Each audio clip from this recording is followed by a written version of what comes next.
নমস্কার বন্ধুরা। কিছুদিন আগে চলে গিয়েছিলাম পরিবারের সাথে হায়দ্রাবাদে। সেখানে গিয়ে কোথায় থাকবো সেই নিয়ে এক দুশ্চিন্তা ছিল, কিন্তু আজকালকার দিনে এয়ারবিএনবি তো খুব সহজেই সেই সমস্যার সমাধান করেই দেয়। তো আমরা হায়দ্রাবাদে এয়ারবিএনবি থেকে একটা রুম ঠিক বলবো না, হোমই বলবো, চুজ করেছিলাম। কারণ ফ্যামিলিতে 6-7 জন লোক ছিল, দুটো রুম দরকার ছিল। তো এই দেখতে পাচ্ছ, এই হাউসটাই আমরা নিয়েছিলাম। একটা বড় ডাইনিং প্যাসেজ আছে, এখানে সোফা রয়েছে 3 সিটার প্লাস 1-1। এখানে বসে সন্ধ্যের আড্ডাটা আমাদের জমে গিয়েছিল সত্যি কথা বলতে। এখানে একটা টিভি ইউনিট ছিল, যদি বা টিভিটা কিন্তু চলতো না। এখানে একটা বড় ডাইনিং টেবিল ছিল, 4 জনের বসে খাওয়ার জন্য যথেষ্ট।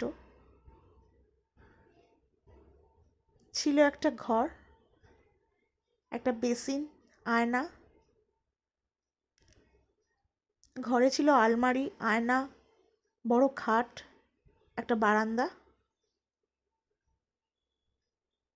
ব্যালকনি দিয়ে আশেপাশের ভিউটা ভালোই দেখা যাচ্ছিল। এসির ব্যবস্থাও ছিল, ঘরেও টিভি ছিল। এই টিভিটা কিন্তু চলতো।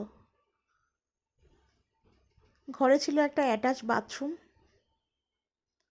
বাথরুমের সমস্ত আধুনিক সুযোগ সুবিধা ছিল। ছিল কোমোড, বেসিন, শাওয়ার, এমনকি গিজারও ছিল। দেখতেই পাচ্ছ ডবল বেড একটা রয়েছে।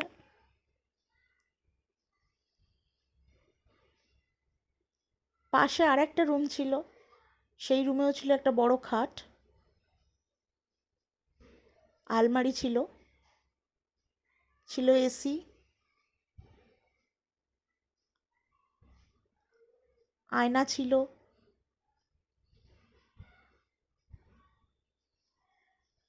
ছিল বড় এলইডি টিভি, আর সাথে ছিল একটা অ্যাটাচ বাথরুম। এখানেও সব সুবিধাই ছিল। দেখতে পাচ্ছ এখানে একটা বাথটাবও ছিল।